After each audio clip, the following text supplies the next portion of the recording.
ਨਾਜ਼ਰੀਨ, ਮੁਲਤਾਨ ਦੀ ਮਿੱਟੀ ਬੜੀ ਜ਼ਰਖੇਜ਼ ਹੈ, ਜਿਹਨੇ ਬੜੀ ਵੱਡੀਆਂ ਸ਼ਖਸੀਆਤ ਪੈਦਾ ਕੀਤੀਆਂ, ਜਿਨ੍ਹਾਂ ਨੇ ਦੁਨੀਆ ਭਰ ਵਿੱਚ ਪਾਕਿਸਤਾਨ ਦਾ ਨਾਂ ਰੌਸ਼ਨ ਕੀਤਾ। ਸਾਡੇ ਅੱਜ ਦੇ ਪ੍ਰਾਹੁਣੇ ਦਾ ਤਾਲੁਕ ਵੀ ਮੁਲਤਾਨ ਨਾਲ ਹੈ, ਜਿਹੜੇ ਤਸਵੀਰਾਂ ਵਿੱਚ ਰੰਗ ਭਰਦੇ ਲਾਹੌਰ ਆ ਗਏ ਔਰ ਉਹਨਾਂ ਨੇ ਕਿਰਦਾਰਾਂ ਵਿੱਚ ਰੰਗ ਭਰਨਾ ਸ਼ੁਰੂ ਕਰ ਦਿੱਤਾ, ਜਿਨ੍ਹਾਂ ਨੇ ਰੇਡੀਓ, ਟੀਵੀ, ਥੀਏਟਰ ਤੇ ਫਿਲਮ ਵਿੱਚ ਆਪਣੇ ਫਨ ਦਾ ਲੋਹਾ ਮਨਵਾਇਆ। ਆਓ ਮਿਲਦੇ ਹਾਂ ਸਾਡੇ ਅੱਜ ਦੇ ਪ੍ਰਾਹੁਣੇ जनाब नवाज़ अंजुम होरां दे नाल। नवाज़ अंजुम साहब सलाम अलैकुम जी। वालेकुम अस्सलाम हजूर की ਤੁਹਾਨੂੰ ਪ੍ਰਾਹੁਣੇ ਜੀ ਆਇਆਂ ਨੂੰ ਕਹਿੰਦੇ ਆ जी। मैं भी ਤੁਹਾਨੂੰ खुश आमदीद कहना जी अपने घर ਦੇ ਵਿੱਚ ਤੇ ਪ੍ਰਾਹੁਣੇ ਪ੍ਰੋਗਰਾਮ ਵੇਖਣ ਵਾਲੇ तमाम ਜੀਆਂ ਨੂੰ ਮੇਰੇ ਵੱਲੋਂ ਬਹੁਤ खुश आमदीद, सलाम अलैकुम, ਮੁਹੱਬਤ ਪਿਆਰ ਕਿ ਤੁਹਾਡੀਆਂ ਮੁਹੱਬਤਾਂ ਨਾਲ ਹੀ ਅੱਜ ਇੱਕ ਸਾਦਾ ਨਵਾਜ਼ ਅੰਜੁਮ ਬਣਿਆ ਹੈ। ਇਹ ਸਭ ਦੋਸਤਾਂ ਦੀ ਮਿਹਰਬਾਨੀ ਹੈ ਜੀ, ਜਿਹੜੇ ਬੜੀ ਚਾਹਤ ਰੱਖਦੇ ਨੇ, ਬੜੀ ਮੁਹੱਬਤ ਕਰਦੇ ਨੇ ਤੇ ਬੜੇ ਪਿਆਰ ਨਾਲ ਤੇ ਦੁਆਵਾਂ ਨਾਲ ਅੱਜ ਇੱਕ ਸਾਦੇ ਜੇ ਮੁਹੰਮਦ ਨਵਾਜ਼ ਨੂੰ ਨਵਾਜ਼ ਅੰਜੁਮ ਬਣਾਇਆ ਜੀ ਉਹਨਾਂ ਨੇ।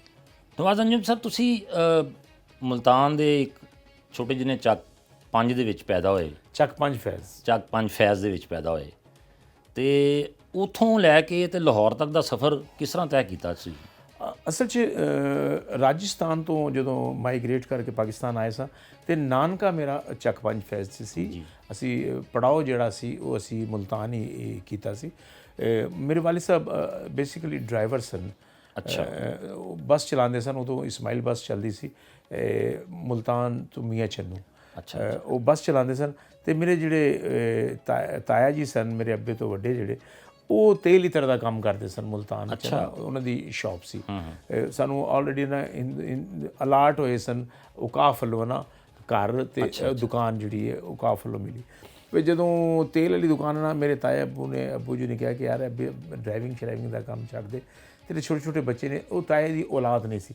ਉਹਨੇ ਕਿਹਾ ਤੂੰ ਹੈ ਨਾ ਇਹ ਦੁਕਾਨ ਆ ਕੇ ਸੰਭਾਲ ਲੈ, ਬੱਚੇ ਨੇ ਛੋਟੇ ਕੋਈ ਐਕਸੀਡੈਂਟ ਹੋ ਗਿਆ ਜਾਂ ਕੋਈ ਜੈਸਾ ਹੋ ਗਿਆ ਤੇ ਕੋਈ ਪਰੇਸ਼ਾਨੀ ਹੋਏਗੀ, ਤੂੰ ਦੁਕਾਨ ਸੰਭਾਲ ਲੈ। ਫਿਰ ਅੱਬਾ ਜੀ ਨੇ ਉਹ ਤੇਲ ਦਾ ਕੰਮ ਸਟਾਰਟ ਕਰ ਲਿਆ। ਅੱਛਾ। ਅਤੇ ਮੈਂ ਫਿਰ ਜਨਾਬ ਅਸੀਂ ਵੀ ਤੇਲ ਵਾਲੀ ਦੁਕਾਨ 'ਤੇ ਪਹਿਲੇ ਤਾਂ ਪੜ੍ਹਦੇ ਰਹੇ, ਉਹ 6ਵੀਂ 7ਵੀਂ ਤੱਕ ਬਸ ਮੈਂ ਗਿਆ ਵਾਂ। ਅਤੇ 79 'ਚ ਅੰਮੀ ਦੀ ਡੈਥ ਹੋ ਗਈ ਅਤੇ 80 'ਚ ਅੱਬੂ ਦੀ ਡੈਥ ਹੋ ਗਈ। ਓਹੋ। ਅਤੇ ਬਸ ਫਿਰ ਇਹ ਸਿਲਸਿਲਾ ਜਾਰੀ ਰਿਹਾ ਜੀ ਕਿ ਤੇ ਐਡੀ ਛੋਟੀ ਉਮਰ ਦੇ ਵਿੱਚ ਵਾਲਦੈਨ ਦਾ ਸਾਇਆ ਉੱਠ ਜਾਣਾ ਤੇ ਤੁਸੀਂ ਘਰ 'ਚ ਵੱਡੇ ਸੋ ਸਭ ਤੋਂ। ਬਸ ਜੀ ਇਹ ਰੱਬ ਹੀ ਹੈ ਕਿ ਬੰਦਾ ਸੋਚ ਵੀ ਨਹੀਂ ਸਕਦਾ। ਕੁਝ ਲੋਕ ਖੁਸ਼ ਨਸੀਬ ਲੋਕ ਨੇ ਜਿਨ੍ਹਾਂ ਦੇ ਵਾਲਦੈਨ ਅੱਲਾ ਉਹਨਾਂ ਦਾ ਸਾਇਆ ਹਮੇਸ਼ਾ ਸਿਰਾਂ 'ਤੇ ਕਾਇਮ ਰਹੇ, ਹੁਣ ਵੀ ਹਯਾਤ ਨੇ ਮਾਸ਼ਾਅੱਲਾ। ਪਰ ਮੈਂ ਉਹ ਬਦਨਸੀਬ ਬੱਚਾ ਵਾਂ ਕਿ ਜਿਹਨੇ ਮਾਂ ਪਿਓ ਉਹਨਾਂ ਉਹ ਵਕਤ ਵਿਖਾ ਸਕਿਆ। ਮੈਂ ਕਈ ਚੀਜ਼ਾਂ ਐਸੀਆਂ ਹੁੰਦੀਆਂ ਨੇ ਕਿ ਜਦੋਂ ਖੁਸ਼ੀਆਂ ਹੁੰਦੀਆਂ ਨੇ ਨਾ ਜਾਂ ਕੋਈ ਅਰੂਜ ਮਿਲਦਾ ਜਾਂ ਕੋਈ ਬੜਾ ਤਾਜਪੋਸ਼ੀ ਹੁੰਦੀ ਹੈ ਕਿਤੇ ਜਾਂ ਕਿਤੇ ਕੋਈ ਅਵਾਰਡ ਦੀ ਤਕਰੀਬ ਹੁੰਦੀ ਹੈ ਅਤੇ ਬੜਾ ਦਿਲ ਚਾਹੁੰਦਾ ਕਿ ਮੇਰੇ ਮਾਂ ਪਿਓ ਵੀ ਇਹ ਲਮੇ ਨੂੰ ਮਹਿਸੂਸ ਕਰਦੇ ਜਾਂ ਵੇਖਦੇ। ਬੜੀ ਚਾਹਤ ਸੀ ਜੀ, ਲੇਕਿਨ ਬਸ ਰੱਬ ਨੂੰ ਜੋ ਮਨਜ਼ੂਰ ਹੋਵੇ। ਫਿਰ ਉਹ ਸਰ ਛੋਟੀਆਂ ਭੈਣਾਂ ਸਨ, ਉਹ ਫਿਰ ਦੁਕਾਨ ਦੇ ਵਿੱਚ ਉਹ ਤੇਲ ਦੀ ਦੁਕਾਨ ਕਰਨਾ ਹੁੰਦਾ ਸਾਂ। ਕੰਮ ਮੇਰਾ ਤੇਲ ਦਾ ਸੀ ਅਤੇ ਸ਼ੌਕ ਮੈਨੂੰ ਪੇਂਟਿੰਗ ਦਾ ਸੀ। ਅੱਛਾ। ਬਿਲਕੁਲ ਦੋਵੇਂ ਮੁਖਤਲਿਫ ਚੀਜ਼ਾਂ ਦੋਵੇਂ ਮੁਤਜ਼ਾਦ ਚੀਜ਼ਾਂ ਨੇ ਕਿ ਤੇਲ ਦਾ ਤੁਪਕਾ ਜੇ ਸਕੂਲ ਚਾਰਟ ਦੇ ਉੱਤੇ ਡਿੱਗ ਪਵੇ ਨਾ ਅਤੇ ਉਹਦੇ ਉੱਤੇ ਨਾ ਕਲਮ ਚੱਲਦੀ ਹੈ, ਨਾ ਰੰਗ ਚੱਲਦਾ, ਨਾ ਕੁਝ। ਅਤੇ ਮੈਂ ਕਿੰਨੀ ਸਫਾਈ ਨਾਲ ਨਾ ਉਹ ਸਕੂਲ ਚਾਰਟ ਲੋਕਾਂ ਦੇ ਬਣਾਉਂਦੇ ਹੋਣਾ ਸਾਂ ਸਕੂਲ ਦੇ ਬੈਠ। ਉਦੋਂ ਫਲੈਕਸ ਦਾ ਦੌਰ ਹੀ ਨਹੀਂ ਸੀ। ਪ੍ਰਿੰਟਿੰਗ ਇਲੈਕਸ਼ਨ ਦੇ ਦਿਨਾਂ 'ਚ ਜਾਂ ਕੌਂਸਲਰਸ ਵਗੈਰਾ ਤੋਂ ਬੈਨਰ ਮੇਰੇ ਕੋਲ ਹੀ ਲਿਖਵਾਉਂਦੇ ਹੁੰਦੇ ਸਨ ਅਤੇ ਉਹ 100 150 ਬੈਨਰ ਅਤੇ ਦੀਵਾਰਾਂ ਅਤੇ ਇੰਝ ਕਰਕੇ ਬੜਾ ਕੁਛ ਦੀਵਾਰਾਂ ਦੇ ਨਾਲ ਲਿਖਿਆ ਵੀ ਜਾਣਾ ਕਿ ਉਹਨੇ 200 ਕੰਧਾਂ ਦਾ ਕਿਹਾ ਕਿ ਨਾ ਮੈਂ ਭੁੱਲ ਨਾ ਜਾਵਾਂ, 192 93 ਕੰਧਾਂ ਹੋ ਗਈਆਂ ਅਤੇ ਇੰਝ ਹੋ ਗਿਆ। ਅਤੇ ਕਈ ਘਰਾਂ ਵਾਲਿਆਂ ਨੇ ਕੁੱਟਿਆ ਵੀ ਜ਼ਰਾ ਕਿ ਕੀ ਲਿਖ ਦਿੱਤਾ, ਮਿਟਾਓ ਇਹਨੂੰ ਜ਼ਰਾ। ਅੱਛਾ ਜੀ, ਫਿਰ ਉਹ ਗਲਤੀ ਮਿਟਾਤਾ ਜੀ। ਫਿਰ ਅੱਛਾ ਇੱਕ ਵਾਰੀ ਬੁਰਸ਼ ਕੋਈ ਚੁੱਕ ਕੇ ਲੈ ਗਿਆ ਅਤੇ ਤੁਸੀਂ ਯਕੀਨ ਕਰਨਾ ਕਿ ਇੱਥੇ ਫੋਮ ਬਣ ਕੇ ਅਤੇ ਮੈਂ ਦੀਵਾਰ ਲਿਖ ਕੇ ਆਇਆ। ਅਤੇ ਖਤਾਤੀ ਇੱਕ ਬੜੀ ਚੀਜ਼ ਸੀ। ਹੁਣ ਤਾਂ ਤਖਤੀ ਵਜੂਦ ਹੀ ਹਟਾਤਾ ਹੈ। ਹੁਣ ਤੁਸੀਂ MA ਪਾਸ ਦੀ ਵੀ ਲਿਖਾਈ ਵੇਖੋਗੇ ਨਾ ਬੱਚਿਆਂ ਦੀ, ਤੁਸੀਂ ਉਹ ਲੱਗੇਗਾ ਕਿ ਇਹ ਕੀ ਕੀੜੇ ਮਕੌੜੇ ਜੇ ਪਾਏ ਨੇ।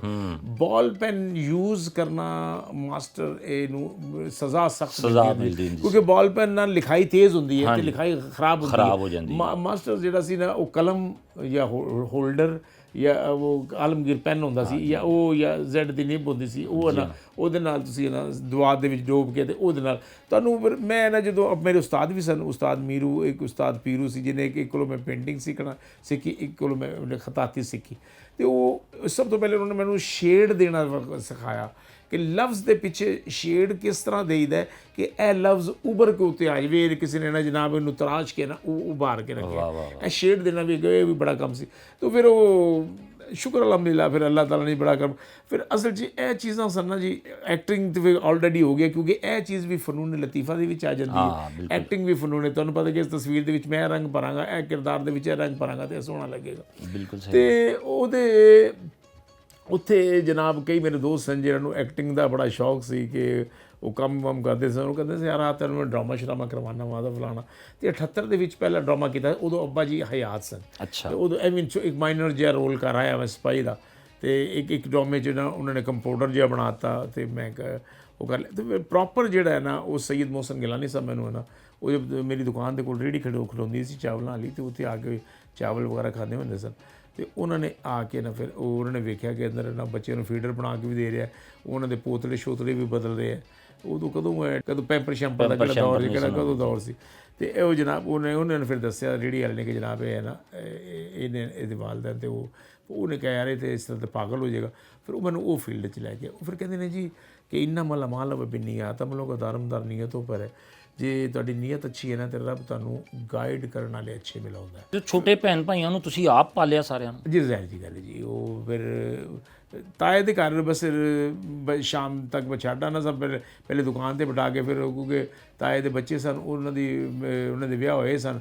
ਫਿਰ ਉਹਨਾਂ ਦੀ ਜਿਹੜੀ ਬੇਗਮ ਸਨ ਉਹ ਭਾਬੀ ਸਾਡੀ, ਉਹ ਫਿਰ ਉਹ ਬੱਚਿਆਂ ਨੂੰ ਕੇਅਰ ਸ਼ੇਅਰ ਕਰਦੀ ਸੀ। ਫਿਰ ਮੈਂ ਸ਼ਾਮ ਨੂੰ ਫਿਰ ਆਪਣੇ ਘਰ ਲੈ ਜਾਂਦਾ, ਜਿਹੜਾ ਸਾਡਾ ਘਰ ਅੱਬਾ ਜੀ ਨੇ ਸਾਨੂੰ ਅਲੱਗਾ ਲੈ ਕੇ ਦਿੱਤਾ ਸੀ। ਤੇ ਬਸ ਫਿਰ ਇੰਝ ਬੱਚੇ ਪ੍ਰਵਾਨ ਚੜ੍ਹਦੇ ਨਾਲ। ਫਿਰ ਮੋਹਸਨ ਗਿਲਾਨੀ ਸਾਹਿਬ ਨੇ ਮੈਨੂੰ ਮੋਟਰਸਾਈਕਲ ਦੇ ਪਿੱਛੇ ਬਿਠਾ ਕੇ ਤੇ ਉਹ ਮੈਨੂੰ ਉਹਨਾਂ ਨੇ ਫਿਰ ਮੈਨੂੰ ਖਾਨਾ ਫਰੰਗੀ ਈਰਾਨ ਨਾ ਮੈਨੂੰ ਰੇਡੀਓ ਪਹਿਲੇ ਕਰਵਾਇਆ ਕਿ ਰੇਡੀਓ ਤੋਂ ਸਟਾਰਟ ਲਿਆ ਕਿ ਰੇਡੀਓ ਕਰ ਤੂੰ। ਤੇ ਉਹਦੇ 'ਚ ਮੈਨੂੰ ਪ੍ਰੋਗਰਾਮ ਇੱਕ ਮਿਲਿਆ ਝੰਜਟ ਭਾਈ, ਬੱਚਿਆਂ ਨੂੰ ਕਹਾਣੀ ਸੁਣਾਉਣ ਦਾ ਪ੍ਰੋਗਰਾਮ। ਅੱਛਾ। ਤੇ ਉਹ ਮੈਂ ਬੱਚਿਆਂ ਨੂੰ ਰੇਡੀਓ 'ਤੇ ਮੁਲਤਾਨ ਤੋਂ ਨਾ ਉਹ ਆਗਾਜ਼ ਕੀਤਾ।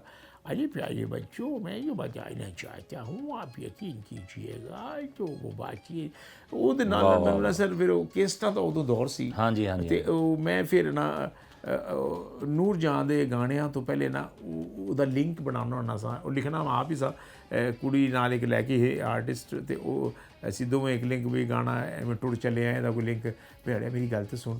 ਉਹਨੇ ਨਹੀਂ ਸ਼ਾਦੋ ਮੈਂ ਤੈਨੂੰ ਮਿਲਣਾ ਨਹੀਂ ਚਾਹੁੰਦਾ। ਉਹ ਵੇੜਿਆ ਗੱਲ ਤਾਂ ਸੁਣ, ਮੈਂ ਤੁਹਾਨੂੰ ਕਹਿ ਜੋ ਦਿੱਤਾ ਮੈਂ ਜਾ ਰਿਹਾ, ਮੇਰੀ ਗੱਲ ਸੁਣ। ਮੈਂ ਵੇੜਿਆ ਵੇ ਟੁਰ ਚੱਲੇ ਆਏ, ਉਹ ਗਾਣੇ ਦਾ ਲਿੰਕ ਹੈ ਨਾ, ਉਹ ਗਾਣਾ ਪਹਿਲੇ ਡਾਇਲੌਗ ਬਣਾ ਕੇ ਤੇ ਫਿਰ ਨਾ ਉਹ ਕੇਸ ਤਾਂ ਬੜੀਆਂ ਮਕਬੂਲ ਮੇਰੀਆਂ ਹੋਈਆਂ। ਤੇ ਇਹ ਤੁਸੀਂ ਆਪ ਲਿਖਦੇ ਰਹੇ ਸਾਰਾ ਕੁਝ? ਮੈਂ ਗਾਣੇ ਮੈਨੂੰ ਦਿੰਦੇ ਸਨ। ਅੱਛਾ। ਨਹੀਂ ਲੇਕਿਨ ਉਹਦਾ ਬਾਕੀ ਸਕ੍ਰਿਪਟ ਲਿਖਣਾ, ਲਿੰਕ ਬਣਾਉਣਾ, ਉਹ ਮੈਂ ਗਾਣੇ ਦਾ ਲਿੰਕ ਮੈਂ ਲਿਖਣਾ ਉਹਨਾਂ ਦਾ।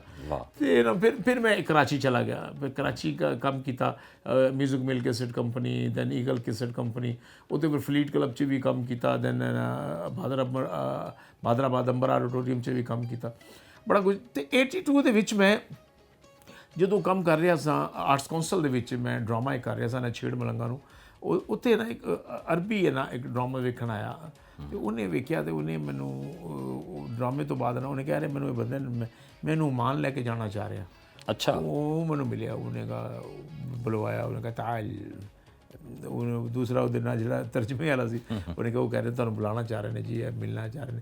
ਉਹਦਾ ਨਾਂ ਹਮਈਤ ਸਾਲਮ ਸੀ ਬੰਦੇ ਦਾ ਨਾਂ, ਹਮਈਤ। ਮੈਂ ਕਿਹਾ ਜੀ ਮੈਂ ਮੁਹੰਮਦ ਨਵਾਜ਼ ਮੇਰਾ ਨਾਂ ਜੀ। ਕਹਿੰਦਾ ਉਹ ਤਮਾਸੀਲੀ, ਉਹ ਥੀਏਟਰ ਨੂੰ ਤਮਾਸੀਲ ਕਮਾਲ। ਮੈਂ ਕਿਹਾ ਜੀ ਮਿਹਰਬਾਨੀ ਤੁਹਾਡੀ। ਉਹਨੇ ਕਿਹਾ ਜੀ ਇਹ ਕਹਿੰਦਾ ਮੈਂ ਤੁਹਾਨੂੰ ਨਾ ਓਮਾਨ ਲੈ ਕੇ ਜਾਣਾ ਚਾਹ ਰਿਹਾ। ਅੱਛਾ। ਮੇਰਾ ਤਾਂ ਸ਼ਨਾਖਤੀ ਕਾਰਡ ਵੀ ਨਹੀਂ ਬਣਿਆ।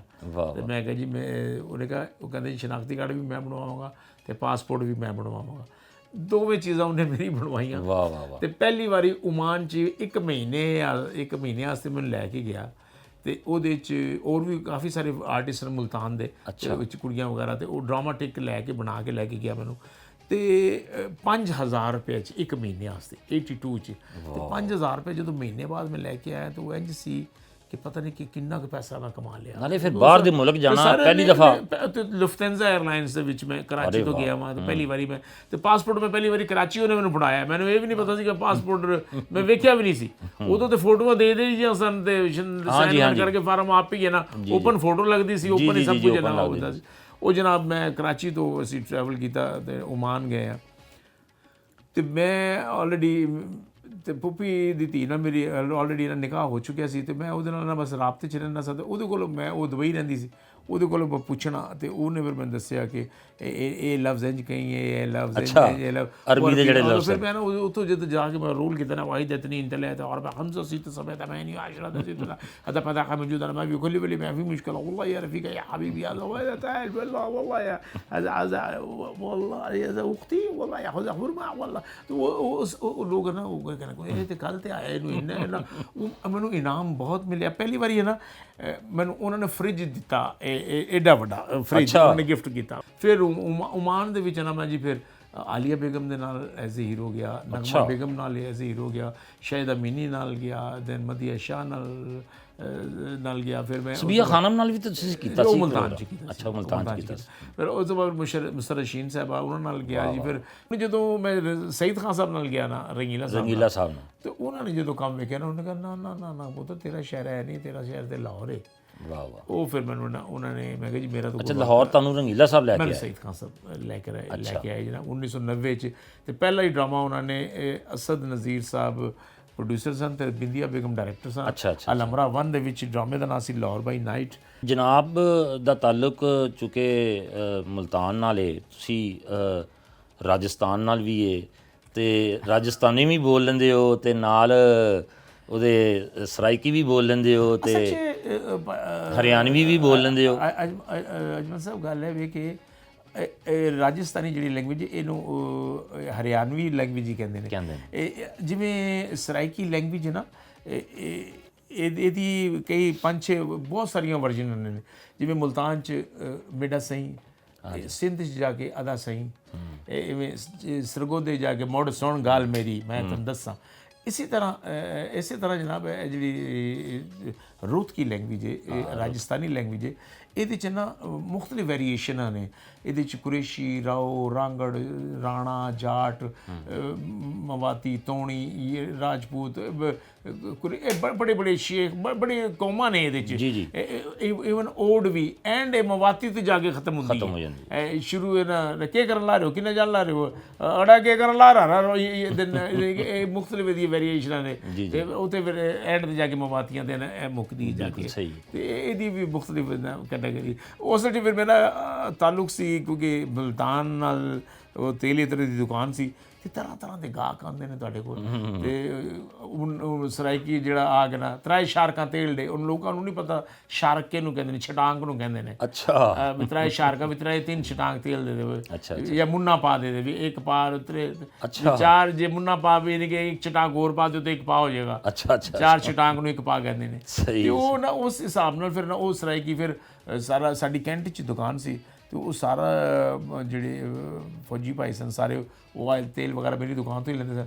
ਫਿਰ ਉਹ ਸਾਰਾ ਨਾ क्या करना पापा ये है इधर इस तरह दो ना तेल है आधा किलो दे दो इधर मैं जेलम लैके जाना है बहुत दिन उधर जाना जी इधर जाना जी मैं पिंडी जाना है तो इस तरह पैकिंग शैकिंग इसने तो मैंने बड़ा खुश नसीब हाँ जी मेरी दुकान पर निशो बेगम साहब आई हैं। अच्छा तो मेरी दुकान पर खालदा रियासत साहब आई हैं, रूही बानो साहब आई हैं। ਨਹੀਂ ਇਹ ਤੁਹਾਡੀ ਡਰਾਮਾ ਸ਼ੁਰੂ ਕਰਨ ਤੋਂ ਬਾਅਦ ਆਈਆਂ ਜਾਂ ਪਹਿਲੇ ਆਉਂਦੇ ਰਹੇ? ਨਹੀਂ ਆਲਰੇਡੀ ਜਦੋਂ ਮੈਂ ਮੁਲਤਾਨ 'ਚ ਥੀਏਟਰ ਕਰਨਾ ਸੀ ਮੈਂ ਰਾਤ ਨੂੰ ਥੀਏਟਰ ਕਰਨਾ ਸੀ, ਦਿਨ ਨੂੰ ਦੁਕਾਨ ਤੇ ਬਹਿਣਾ ਸੀ ਤੇ ਇਹਨਾਂ ਨੂੰ ਪਤਾ ਸੀ ਵੀ ਆਰਟਿਸਟ ਦੀ ਤੇਲ ਦੀ ਦੁਕਾਨ ਹੈ ਤਾਂ ਦਿਨ ਨੂੰ ਬਾਜ਼ਾਰ ਘੁੰਮਣ ਆਉਂਦੇ ਸਨ ਤੇ ਸਿੱਧਾ ਮੇਰੀ ਦੁਕਾਨ ਤੇ ਤੇਲ ਵੀ ਖਰੀਦਦੇ ਰਹੇ ਨੇ ਉੱਥੋਂ ਆ ਕੇ। ਜੇ ਤੇ ਮੁਲਤਾਨ ਦਾ ਜਿਵੇਂ ਧਨੀਆ ਦਾ ਤੇਲ ਬੜਾ ਮਸ਼ਹੂਰ ਹੈ, ਸੋਨ ਹਲਵਾ ਬੜਾ ਮਸ਼ਹੂਰ ਹੈ ਤੇ ਜਨਾਬ ਉਹਨਾਂ ਨੂੰ ਫਿਰ ਇਹ ਚਾਹਤ ਨਾਲ ਇਹ ਚੀਜ਼ਾਂ ਦੇਈਆਂ ਸਨ। ਬਿਲਕੁਲ ਸਹੀ ਹੈ। ਤੇ ਸਰ ਕਰਾਚੀ ਦੇ ਵਿੱਚ ਤੁਸੀਂ ਜਿਹੜਾ ਵਕਤ ਗੁਜ਼ਾਰਿਆ ਉੱਥੇ ਤੁਹਾਡਾ ਉਮਰ ਸ਼ਰੀਫ ਸਾਹਿਬ ਨਾਲ ਵੀ ਬੜਾ ਗਹਿਰਾ ਤਾਲੁਕ ਬਣ ਗਿਆ ਸੀ। ਉਮਰ ਸਾਹਿਬ ਨਾਲ ਜੀ ਨੋ ਡਾਊਟ ਕਿ ਉਮਰ ਭਾਈ ਦੀ ਜਿਹੜੀ ਵਾਲਦਾ ਨੇ ਉਹ ਵੀ ਰਾਜਸਥਾਨ ਤੋਂ ਹੀ ਸਨ। ਮੈਂ ਉਹ ਘਰ ਲੈ ਕੇ ਗਏ ਬਲਕਿ ਲਾਲੂ ਖੇਤ कहने लगा यार ज़रा माँ से बात तो कर ले ज़रा। मैंने कहा अच्छा भाई जी। मैं कहा चलो तो माँ से उस ज़ुबान ਉਮਰ ਸਾਹਿਬ ਨਾਲ ਡਰਾਮਾ ਸ਼ਰਾਮਾ ਮੈਂ ਮੁਲਤਾਨ 'ਚ ਜਦੋਂ ਉਹਨਾਂ ਦਾ ਪਹਿਲੀ ਵਾਰੀ ਵੇਖਿਆ, ਜਦੋਂ ਉਦੋਂ ਮੋਇਨ ਅਖਤਰ ਸਾਹਿਬ ਦਾ ਬੜਾ ਅਰੂਜ ਸੀ ਅਤੇ ਉਮਰ ਸਾਹਿਬ ਐਕਸਟਰਾ ਐਂਟਰੀਆਂ ਉਦੋਂ ਕਰਦੇ ਹੁੰਦੇ ਸਨ। ਅਤੇ ਫਿਰ ਅੱਲਾਹ ਤਾਲਾ ਨੇ ਐਸੀ ਕਾਇਆ ਪਲਟੀ ਕਿ ਉਮਰ ਸਾਹਿਬ ਹੋ ਗਈ। ਅਤੇ ਫਿਰ ਰਜ਼ਾਕ ਰਾਜੂ ਦੇ ਦੌਰ ਦੇ ਇਹ ਉਮਰ ਸਾਹਿਬ ਚੱਲਦੇ ਆ ਰਹੇ ਨੇ। ਇਹਨਾਂ ਨੇ ਬੜਾ ਫਿਰ ਕੇਸਟਾਂ ਇਹਨਾਂ ਨੇ ਕੀਤੀਆਂ, ਫਿਰ ਸ਼ੁਰੂ ਹੋਏ। ਫਿਰ ਜਦੋਂ ਲਾਹੌਰ ਆਏ, ਲਾਹੌਰ ਥੀਏਟਰ ਬਣਾਇਆ, ਅਤੇ ਫਿਰ ਇਹਨਾਂ ਨਾਲ ਨਾ ਬੜਾ ਟਾਕਰ ਹੋਇਆ ਅਤੇ ਇਹਨਾਂ ਨਾਲ ਫਿਰ ਸਾਡਾ ਇੱਥੇ ਇੰਨਾ ਫਿਰ ਮੈਨੂੰ ਲਾਹੌਰ ਤੋਂ ਹੀ ਫਿਰ ਕਰਾਚੀ ਵੀ ਲੈ ਕੇ ਗਏ। ਉੱਥੇ ਮੈਂ ਸਰ ਜ਼ਿਆਦਾ ਨਾ ਰਊਫ ਲਾਲਾ, ਸ਼ਕੀਲ ਸਦੀਕੀ, ਸਿਕੰਦਰ ਸਨਮ ਇਹਨਾਂ ਲੋਕਾਂ ਨਾਲ ਬੜਾ ਕੰਮ ਕੀਤਾ ਅਤੇ ਕਰਾਚੀ ਦਾ।